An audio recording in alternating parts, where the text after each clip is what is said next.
Wait. Before we start, just want to make sure we're clear here. While this podcast talks about sobriety, mental health, and addiction, it is not meant to replace professional medical advice.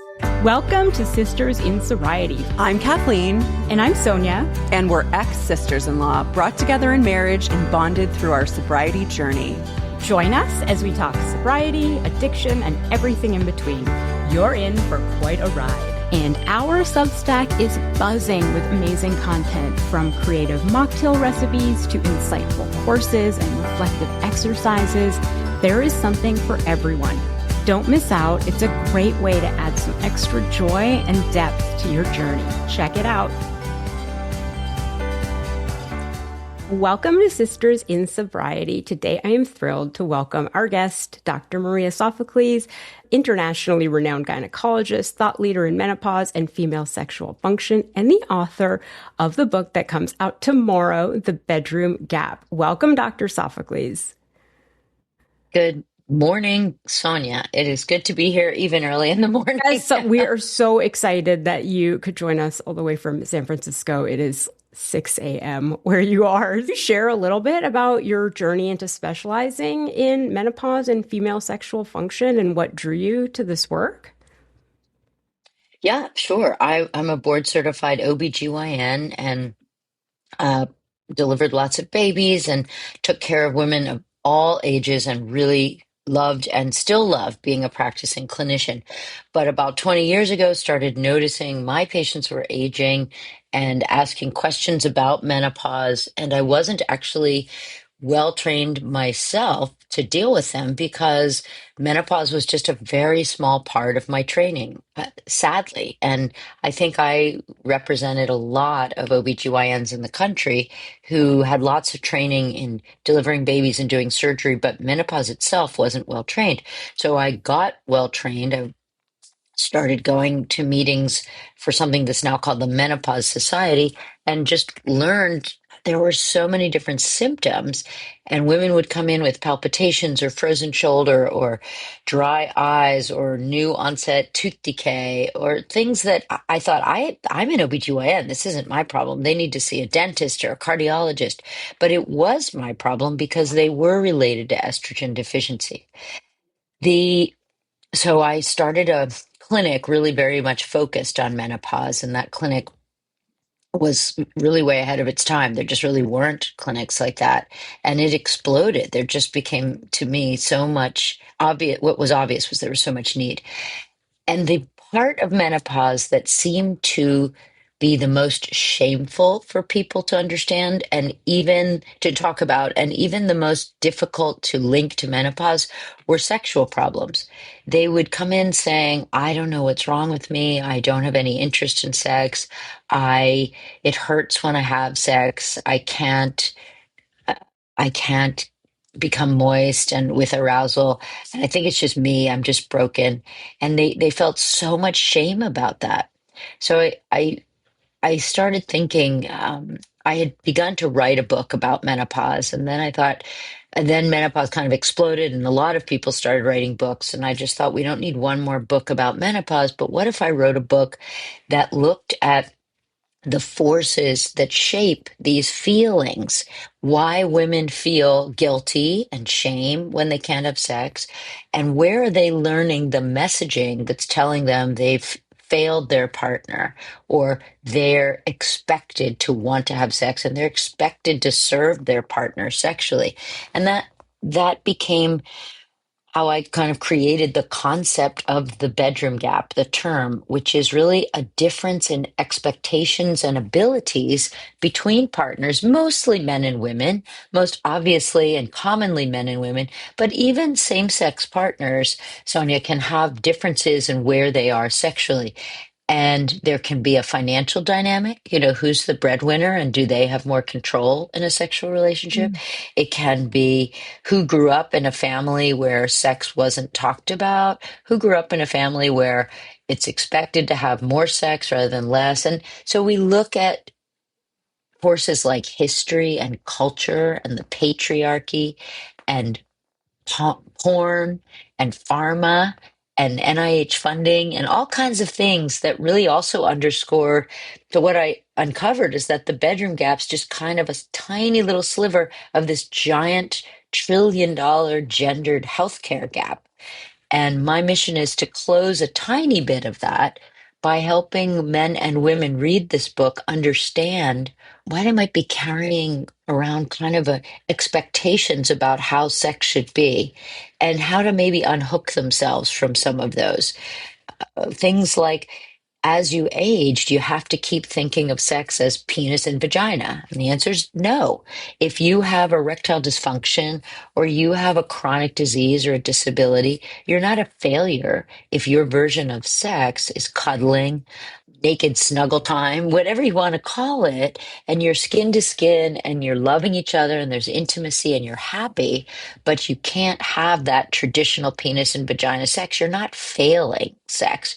You're rewriting the rules about what the definition is. So as I got drawn to have more older patients coming in feeling shamed and broken, I started realizing I had to learn to redefine sex for them and help them redefine it in their relationship, or help rehabilitate the vaginal health so they could make moisture so they could have sex. So it became a very big project. And that's a very long-winded answer, but No, I loved it. That brings up a lot of things. So when you looked into it, what were those key factors? So we talked about like historical expectations, gender roles. What did you notice, or maybe like the top one or two factors that contributed to this gap? I yeah, I think the gender roles are really destined to fail us because they don't work in a long-term relationship when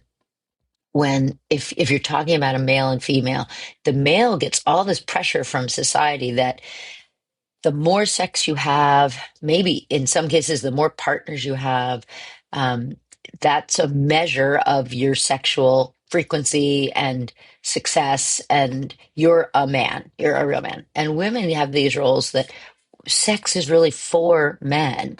We are there, we're part of it, but it's not for us. Pleasure isn't for us, it's for them.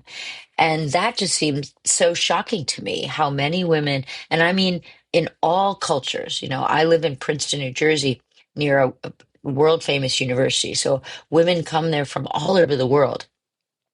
Whether you're a 23-year-old college student from Somalia, a 43-year-old college professor from London, or an 83-year-old retired engineer, whatever, they all carry, black, white, brown, Christian, Jewish, Muslim, they all carry this burden. And they don't necessarily say it's a burden, but you can hear the way they present it, that I really have to find a way to stay in the sexual game for him.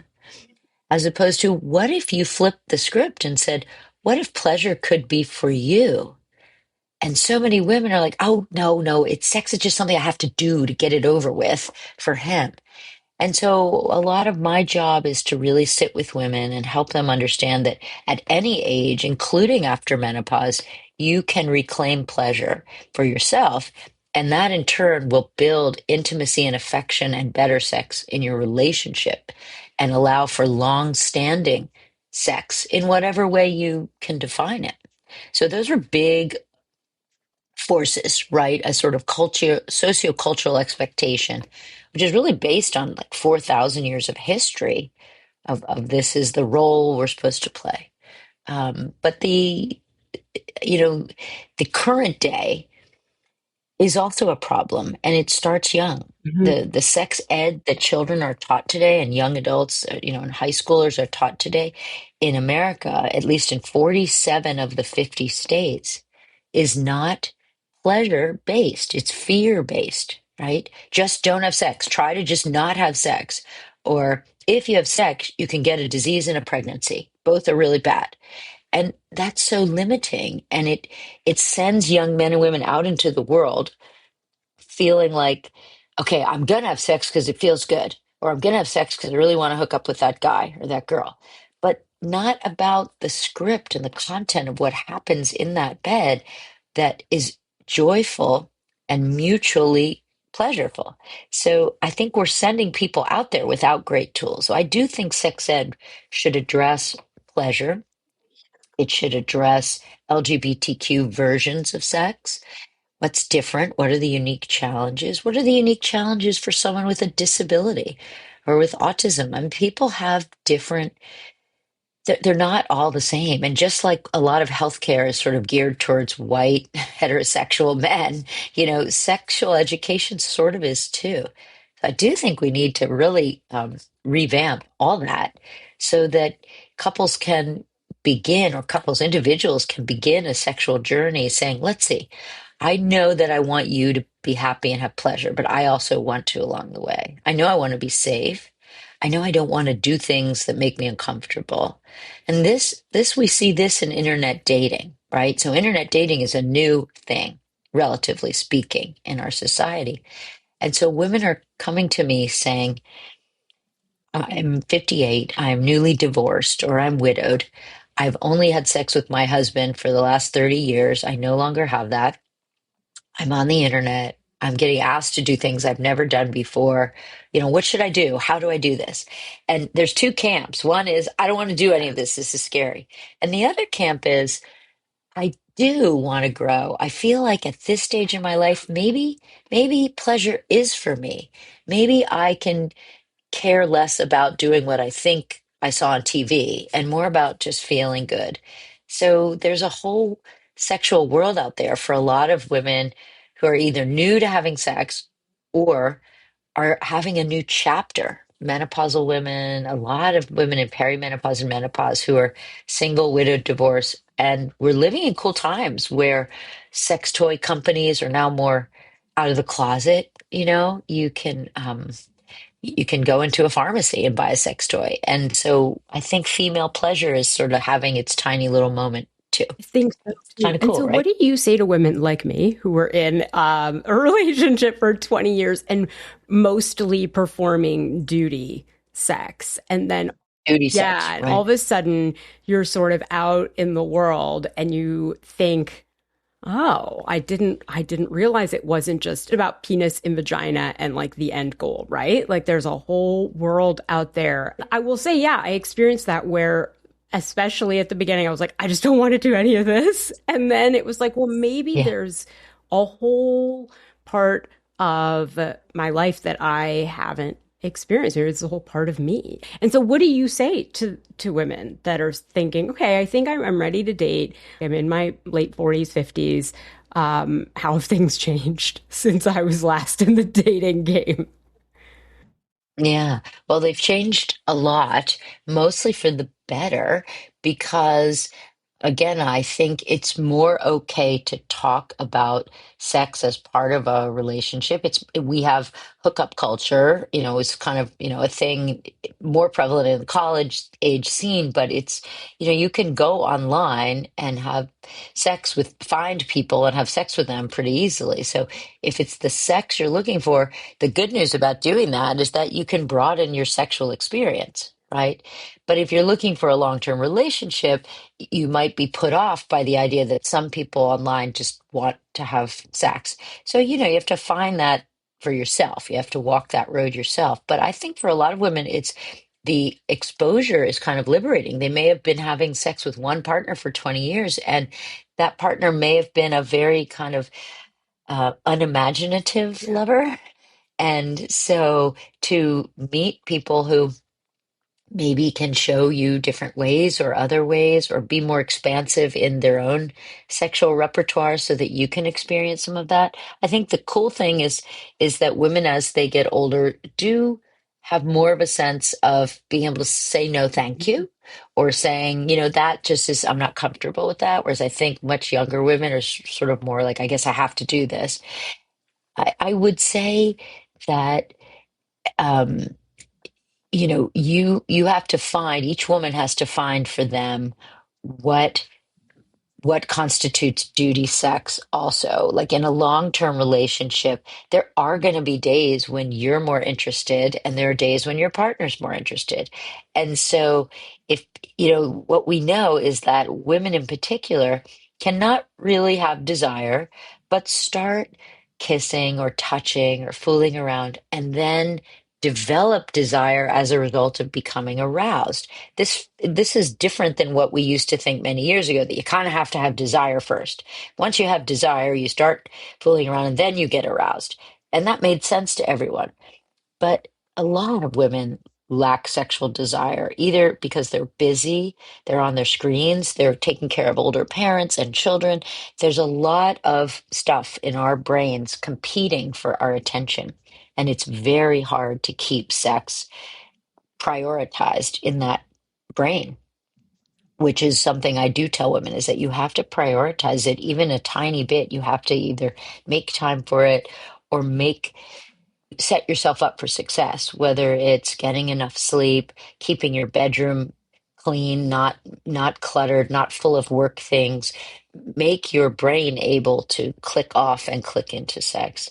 I think for a lot of women, that is why they sort of just give in to duty sex. So like, oh my God, I've got laundry, emails, kid pickup, dinner, 15 things. And when they wake up in the morning, the list just starts immediately. And there's not really time for sex. And I would say if that feels like too much, then just make time for G-rated sex. Just make time for cuddling. Just make sure, whether it's morning or night, whenever you can carve a little private time with your partner, that you're just lying there really with no expectations, just kind of next to each other, skin to skin. That basic intimacy, that intimate touching and silence can be very powerful. And it can lead to just lovely, warm feelings of, this is my person. Mm. And I get dopamine release just lying here touching his arm or touching her toes. And sometimes that's enough, to begin sex that's mutually beneficial. And that, many people say to me, I don't want to have sex, I don't have desire. But Dr. Sophocles, once we are doing it, I enjoy it. And once we have done it, I say, this is so great. Why don't we do it more? So that's where I say to them, you don't have to walk around all day going, shoot, I don't have desire. I don't know. This is a terrible thing. And feel like you have some disease because you don't have desire. You can make desire happen after the arousal just with small little gestures. And you talk a lot about communication, and this is a gap I had. I always turn this into my own therapy session in my marriage, but exactly what you were saying, though, which is that women, or me, like, need that sort of like the cuddling, the touching, and then the desire comes from there. But I had a partner who, as soon as you initiated any physical contact, was like, it's time to have sex. So there was no Yes. cuddling. So even a hug would be like, are you ready to have sex? And so how can women start to communicate? And I think that this was a place where I failed in my marriage. Was I had a hard time because I did feel like, oh, maybe there's something wrong with me. And so how Mhm. can women communicate that, I do need a little bit more of the like cuddling, the touching, the kissing, the intimacy before sex without initiating physical contact, and then your partner assuming like that's like it's go time. Yeah, I think that's a very common thing, Sonia, very common. And it makes women not want to even cuddle because they're Yeah. afraid then he wants to go 0 to 60. And I think this is where you start with communication, and you don't do it when you're cuddling or touching, because that's just like slamming a piano thing down on the keys in your fingers, right? And the person's going to be like, ow, you are really Yeah. cold. Um, you do it on a walk where you're both looking forward, or you do it in the car where you're both looking forwards, because you don't want judgment, and you don't want eye rolls or cringy glances, and you don't want defensiveness. So you have to start with a compliment, and you say, I loved the sex we had last night, or I loved it when we went away last summer and we had a lot of just cuddling. I mean, we had sex too, but do you remember we were just sitting by that campfire and just holding hands, but our feet were touching. And I don't know, maybe it didn't mean much to you. I'm not sure, but it was so exciting sexually to me to sort of be touching and feeling close to you, but not necessarily having the theatrics or the sweatiness or the everything else of sex or the expectation of that. And that itself was a turn on to me. I think men or women partners do want to know what turns on the other people. You think they know after 20 years or 10 years or 5 years, but couples don't talk about that. So I think it's okay to give some clues. What was wonderful for you? And you can say, and I'd love it if we could do that sometimes. If we could, I don't know, take a shower together and wash each other's backs and give a massage, whatever, and let that be all there was. And say it's not because I don't like ultimately having sex, but say for me, it's also wonderful to have the context of intimacy and the arousal, the light arousal that comes from that, and then actually not do anything with it or do something with it, but not have the expectation that we always must do something with it. And I think if you can word something like that and hope it's taken with kindness and compassion, hopefully you're saying it with kindness and compassion, because you never want to be defensive. You never want to say, well, my last lover, and you never did this way, of course. And you never want to say, I mean, you shouldn't, you should get to a point where you can say things that you don't like. Like, I really don't like it when you lick my ear. It just gives me, it doesn't help me. But you have to work on that. And I would start with positive before negative. Once you're talking about sex, um, if you've done it right, you've opened a door for you and your partner to talk more regularly about it. And a regular sexual check-in or talk is a really healthy thing because it just builds. Like you start even broaching topics you didn't think you could before. Like, don't take this that I'm not turned on, but I'm finding as I'm getting older, no matter how aroused I am, and believe me, I am aroused, I can't quite make the moisture I used to. I think it's related to my age, and I'm going to ask my doctor. Maybe there's something I can do. But I found this lube, and I want to be able to maybe use it. Women feel ashamed of using lube. They hide it under a pillow and, oh God, I'm sorry, because they think that the man or their female partner thinks, okay, you're not turned on. That's just what that means. And and if you don't say anything, people are going to assume that. So it's much better to say it proactively. I'd really love to have some lube around. I think it'll be fun and actually make our sex better. So flip the script and make it something positive. Put the lube out right where he or she can see it and say, look, this one has aloe in it. I think that's going to be really nice and natural, or depending on what you like, this one's strawberry flavored, and turn it into a fun part, like a new toy. And even toys, even sex toys. Some women don't want their partners to know they masturbate with a sex toy because they're afraid he or she will be jealous or think they maybe can't turn you on as well. Do the opposite. Say, I just so enjoy the sex we have. And I find when I pleasure myself, it helps remind me of how I like to be turned on. Like, it's all in the way you say it. And you turn these things into positive, sex positive kind of building platforms for better sex instead of shame. Make sense? Yes, it does. It was funny. I was out with my girlfriends last week and they're like in their late 50s, early 60s. And they like we were talking about lube. One of them said, I found this amazing lube. And then when I got home, she sent me a picture of it. And I said, this is so great there's something I think that when I got divorced, all of a sudden everyone was like more open about talking about their sex life. So when I started dating, I was like, guys, I don't know what to do. All of a sudden, like my Right. friends became a lot more open when we were all of us married. We didn't talk about things like lube, but now we talk about lube, which is great. One thing you did say, so speaking of lube, in your TED Talk, you say menopause isn't just hot flashes. And we've talked about Mhm. moisture, but can you describe some of the less talked about sexual changes that women experience in perimenopause and menopause that they may not even associate with those hormonal changes? Yeah, for sure. So menopause, just to state the obvious, right, is when the ovarian function decreases and we don't make estrogen, progesterone, and testosterone as much or in the way we used to. And the lack of estrogen and testosterone specifically, those two have pretty profound changes in the brain and also in the genitals. So in the brain, we need these sex steroid hormones for brain function related to libido. In the genitals, it actually causes I'll almost use a terrible word, a decay in the tissue, a breakdown of collagen, and a decrease in production of blood vessels. The collagen we need to be able to have comfortable sex, so tissues are pliant and stretchy. The blood vessels we need for arousal.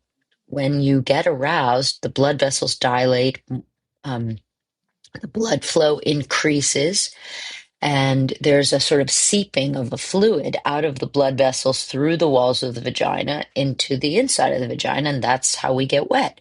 There are also massive changes in the clitoris in terms of blood flow, in terms of sensation. You know, the clitoris has the most dense population of nerve endings of any organ in the body, male or female, which is pretty cool. It's a pretty amazing little organ. It also, remember, the clitoris is quite large, but it's mostly, underground, underwater. It's like an iceberg. So you may only see a little tiny nub, but there's a 4-inch long organ behind that with paired sort of arms and bulbs. And it's kind of amazing how much is there, but women just don't Know know. that. Yeah, so it's really Google if you can, like image of the clitoris. And here's the really sad part. All this anatomy was just discovered in like the last 20 years. We've known about a penis for millennia, right? For centuries and centuries. Everyone's dissected it, sculpted it, glorified it. But the clitoris was actually discovered and really mapped out by an Australian urologist who took MRI images and then looked at cadavers and figured it out. And it is basically our version, right, of a penis, except a penis is outside the body, a clitoris is almost totally inside the body.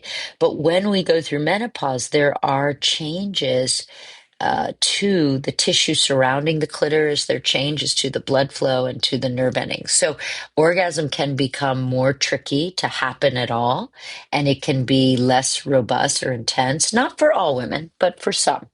The good news is that using topical estrogen or testosterone or both creams on the clitoris, on the labia, on the vestibule, which is the opening into the vagina, can yield better health. It can inspire new blood vessels, new collagen production, nerve endings to be sensitive again. We actually have nerve endings for pleasure and pain around in those areas. And as we age, the pleasure ones get replaced by the painful ones. So that, like, what fresh hell is that, right? So using topical estrogen, using vaginal estrogen cream on your finger, on the opening, around the clitoris, on the labia, and inside, from whenever you begin to experience symptoms of deficiency of estrogen, which is usually about 5 years after menopause, forever. You can use that forever, is one of those health benefits that never gets talked about, but it's really safe. It's literally safe for all women, and it will keep the vagina healthy. It'll keep the vulva healthy, which is the external part of the vagina. It even helps the bladder. If you're using vaginal estrogen in the vagina, it actually, think of the bladder as sitting just above the vagina. It's going to help bladder health. And we know that women who use vaginal estrogen, as they age, have fewer urinary tract infections and fewer bladder issues. This is huge. I mean, I don't know about you. There's not a lot else we can do to keep from being that older woman who gets urinary tract infections, and they're dangerous for older women. A urinary tract infection in an older woman often can lead to hospitalization and sometimes death. So, vaginal estrogen, I think, should be mailed to every woman when they turn 50, free from our government, saying, please, we beg you to use this and help us save billions of dollars of healthcare costs. But I'm begging you, if you're listening, to use it because it's going to help you sexually keep the function you have or improve the function you currently don't have. This is so interesting. Yeah, I have multiple friends that have talked about the vaginal estrogen. And so for people who have a fear sort of around hormone therapy, is the vaginal estrogen, does it get absorbed systemically? And what are the misconceptions you think about? Yeah, the misconceptions are all about cancer, Okay. really, but our government did a really big do disservice to women. They put a black box warning on vaginal estrogen that was not based in actual reality. It said this warning, this product can cause dementia. Nope, it can't. Stroke? Nope, it can't. Cancer? Nope, it can't. Can estrogen cause uterine cancer? Yes. If you give estrogen to someone with a uterus and don't give them progesterone, you can cause growth in that tissue. But vaginal estrogen is almost totally not absorbed. Tiny little bits can get absorbed, but it's essentially a local product. So it's fixing and making healthy the tissue where you put it without going in appreciable amounts to the brain or the breast. The breast is a very important thing because 4 million women in this country are breast cancer survivors, and millions more have breast cancer or have high risk of getting breast cancer. All of those women can take vaginal estrogen. And this sounds almost impossible to believe, but it's true. And we have huge, huge study data to support that and to support the fact that women who've had breast cancer, let's say you had breast cancer 5 years ago, and even your breast cancer that was sensitive to estrogen.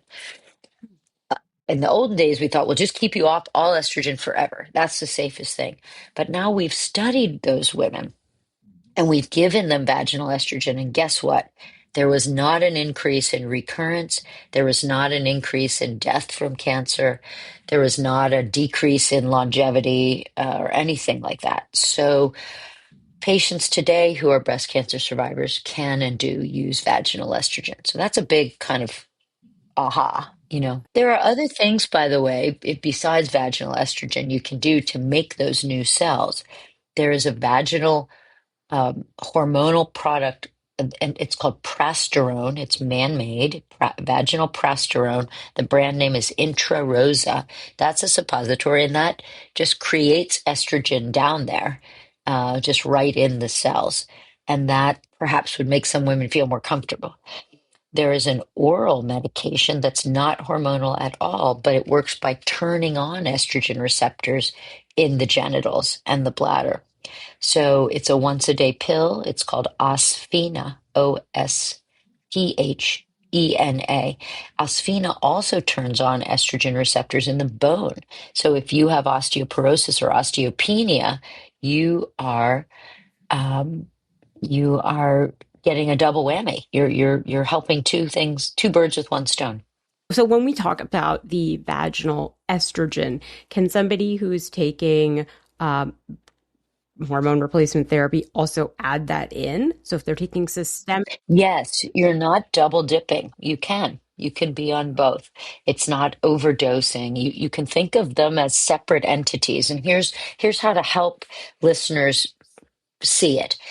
If I take systemic estrogen, and I have a uterus, so I take systemic estrogen and progesterone. The little tiny patch I put on my tummy twice a week is so low dose. By the time it sort of dilutes and gets to the bladder and the genitals, it's just so tiny. It helps a little bit, but not quite enough. So using vaginal estrogen on top of that helps put the estrogen right where I need it. And you don't need to draw levels or think you're too high or too low. These products have been FDA approved for a long time. We know exactly what range of levels they make in the bloodstream. And you simply are safe to use both. And again, these are study documented.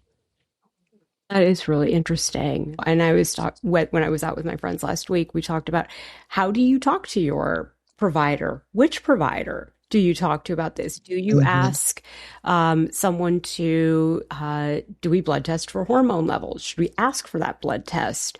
What age should we start to ask about these things? And so there's a lot of misinformation and confusion out there. I know. And I like to think my friends are pretty like well read, very like intelligent women, and we have no idea.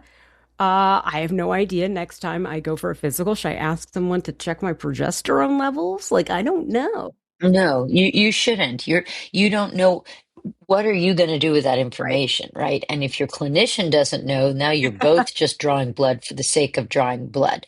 That's kind of so no, you shouldn't just walk into a doctor and say, check my hormone levels, especially since most doctors don't even know what to do with that information. There are times we as clinicians want to know hormone levels, but um, that just asking for hormone levels to be checked doesn't really buy you anything. And that's because in perimenopause, and even in before your perimenopause, remember, perimenopause is the decade or so before the ovarian function stops. In that time period, hormone levels are actually fluctuating even more. They're irregular and erratic. So any one level doesn't tell you anything. And so, unfortunately, there are patients who still get their blood drawn. There are even doctors who, I'm sorry to say, make money off of the lab. So they urge people to get levels and tell them things like you're estrogen dominant or Mm. progesterone dominant. These are not real things. Um, oh, look, your estrogen's high and your progesterone's low. That doesn't mean anything. And that was just that day. The next day, it could be like this, and the next day, like this, and the next day, like that. So, any one level is just a snapshot, and it doesn't actually teach you very much about estrogen and progesterone. Okay. The time and place to do levels of hormones is if you are not sure if you're in menopause, like you haven't had a period for 9 months, you're having hot flashes, you think maybe you're menopausal because the definition is no period for 12 months, but you saw a little spotting yesterday and you're not sure, and your doctor wants to understand, could you be in menopause? They draw a hormone called FSH, that's in the brain. That's sometimes what we do. We also draw testosterone levels when we're prescribing testosterone because the testosterone in America is not FDA approved. So we need to know what are your levels if we're giving you X amount of testosterone. And it does matter. I mean, different women metabolize testosterone differently. So that may be another time when we say, Sonia, you're using this testosterone cream. 6 weeks after you start, I want to check your testosterone level to make sure it's between here and here, that we're safe. But just cause walking in and saying, do all my hormones, especially since most doctors aren't trained to interpret them, it's gonna make you frustrated and they're frustrated. And I think, remember what I said, any one level, especially before you're perimenopausal, which is like age 15 to 40, and during perimenopause, right, 40 to 50, they're not really telling you anything. Beware the hormone level Yes, request. one of my friends was like, my estrogen was a 3. I was like, I don't even know what unit of measurement are we using? Like, Neither does she, and neither does her doctor. okay, that's good to know. And so, as women are going through these changes, how can partners be better collaborators, sort of in this phase of sexual change? Great question. They can be curious and supportive. They can say, I never talked about this with my mom or dad, and I haven't read a lot. Um, this little book is a great read. The Bedroom Gap is going to help men and women understand what's happening to her body, going to understand the anatomy, understand the role of pleasure, and help guide through menopause, but also help you as an individual who is sexually active navigate wherever you are, 25, 35, 45, 55, 65. Decide to embrace your sexuality, solo pleasure, dating, infidelity, disability, whatever you're bringing to the table, it helps give you grace and permission to learn to reframe sex for yourself. really.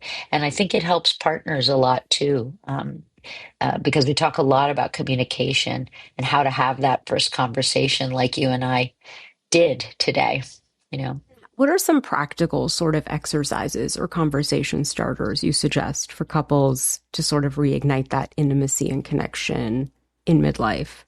hmm Yeah, the book has some fun ways to kickstart. I'm not going to go through all that, but I think communication's a big one. I think fantasy is something that doesn't get spoken about. It's too impractical, or it seems either that it's for children or sexual deviants or something like that. But I think that's silly. I think all of us, we may not give ourselves permission to think about fantasy, but we all do have things that are interesting or attractive to us. And there is a lot more out there for women than you'd think. Everyone thinks porn is really kind of for men, and most porn is male directors, male produced, male paid for, male viewed. And so it's through the male gaze. But there are both videos and there are apps where women can listen to erotic content.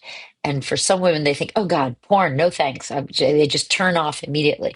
You have to say, hit pause for a sec. And before you pass judgment, look for something that might be kind of fun for you, because we know that women store sexual content in our brains. When we watch a steamy sex scene or Bridgerton or something on Netflix, even if it's not super sexual, but just sort of romantic, any kind of erotic content gets stored in our brain, and that's good for us. That's nutrition for the sexual part of our brain. So I would say bring sexual content into your brain, whether it's reading, watching, or listening. There's an app called Quinn. Quinn has all kinds of stories. You can put headphones on, lie in bed for 10 minutes before you fall asleep and hear a story about a school teacher having steamy sex with the student's mom, or, whatever is your version of your fantasy. And maybe it clicks into something that you did kind of have a little, maybe you did have a sort of crush on your kid's teacher years ago, and it brings that back for you.